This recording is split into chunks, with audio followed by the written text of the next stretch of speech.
बलिया की 362 विधानसभा के कांग्रेस प्रत्याशी पुनीत पाठक के कार्यालय का उद्घाटन हुआ।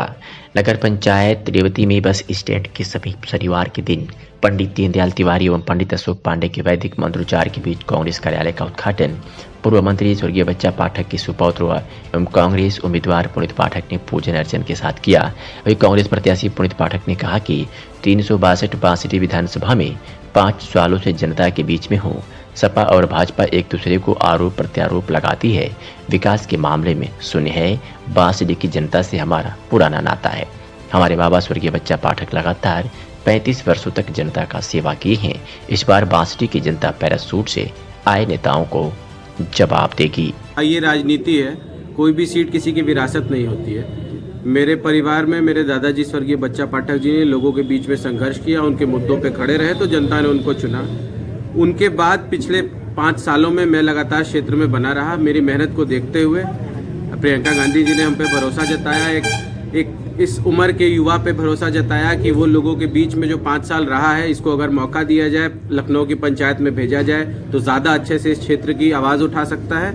जो लगातार उपेक्षा का शिकार है जनप्रतिनिधियों के, यहाँ दोषारोपण छोड़ के कुछ नहीं हुआ है। भाजपा के नेता बोलते थे सपा का एमएलए है, सपा के एमएलए नेता प्रतिपक्ष महोदय कहते थे भाजपा की सरकार है। दोनों एक दूसरे पे दोषारोपण करते थे और आज स्थिति ऐसी है कि बांसडीह में लोग इन दोनों से छुटकारा पाना चाहते हैं। तो मुझे पूरी उम्मीद है कि 10 मार्च को जब रिजल्ट आएंगे तो आप लोग खुद देखेंगे कि बांसडीह की जनता का जुड़ाव किससे है। एक तरफ पार्टी के बड़े से बड़े कदावर नेता और जो है पार्टी के प्रदेश के जो है प्रतिपक्ष नेता राम गोविंद चौधरी, तमाम जो है प्रतिद्वंदी आपके सामने हैं। आप अपनी मुकाबला किस तरह की महसूस कर रहे हैं? हम लोग यही महसूस कर रहे हैं कि लोग लगातार क्षेत्र से गायब रहे हैं, जनता के मुद्दों से दूर रहे हैं, लोगों के आम जनता की दिक्कतों से इनका कोई सरोकार नहीं है। तो पूरी तरह जनता इनको नकार रही है और बांसडीह में नए लोगों को चुनने का एक बहुत मुहिम चल रही है ग्राउंड पे।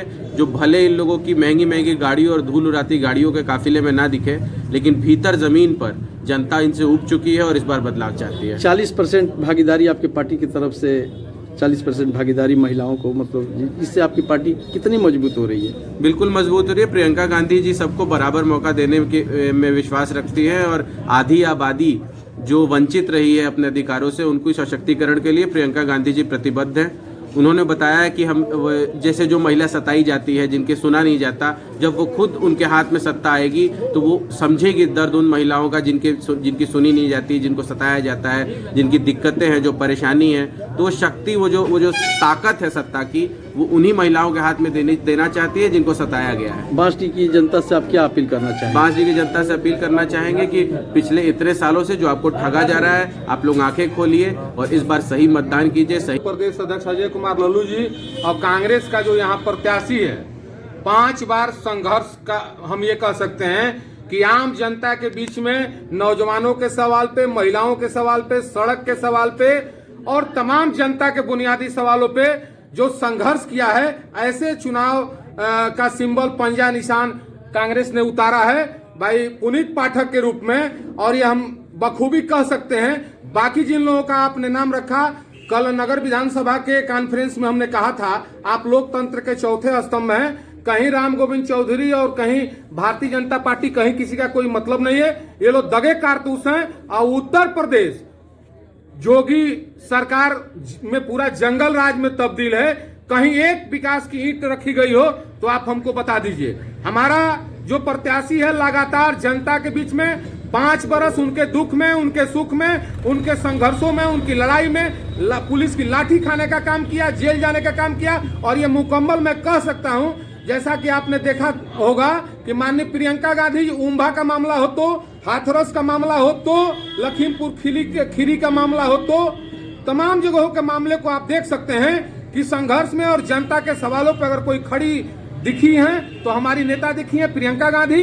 उत्तर प्रदेश में गैर कांग्रेसी दल कहीं सड़क पे लड़ते नहीं दिखे हैं। 1800 हमारे कार्यकर्ता लाठी खाए और जेल गए और कोरोना काल से अब तक हम संघर्ष के दम पे लड़ रहे हैं। हमारा संगठन पूर्ण रूप से तैयार है, मजबूत है, हमारा बूथ तैयार है और निश्चित रूप से आने वाले समय में मैं अग्रिम बधाई देना चाहता हूं छोटे भाई पुनीत पाठक को कि संघर्ष के बल पे उत्तर प्रदेश की पंचायत में अगवानी करने के लिए पंजा निशान पुनीत पाठक लखनऊ पहुंच रहे हैं। इसमें कहीं कोई दो राय नहीं।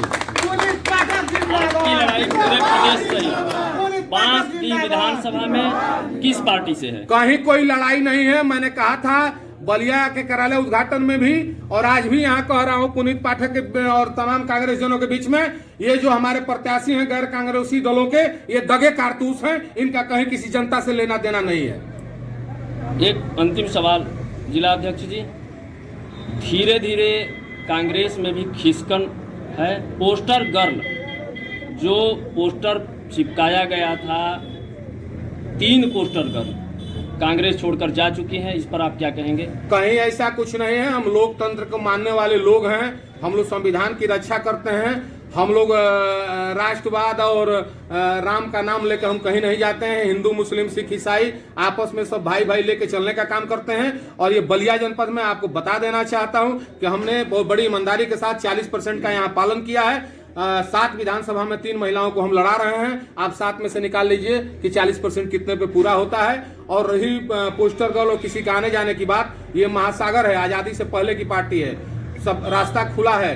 जो संघर्ष करेगा वही कांग्रेस में रहेगा, जो संघर्ष नहीं करेगा वो दूसरे दलों में चला जाए। हमको कोई लेना देना उसका नहीं है। धन्यवाद। जिंदाबाद प्रियंका गांधी जिंदाबाद, जिंदाबाद जिंदाबाद पुनीत पाठक जिंदाबाद, जिंदाबाद जिंदाबाद आपके पंजा जिंदाबाद, जिंदाबाद जिंदाबाद पुनीत पाठक जिंदाबाद, जिंदाबाद।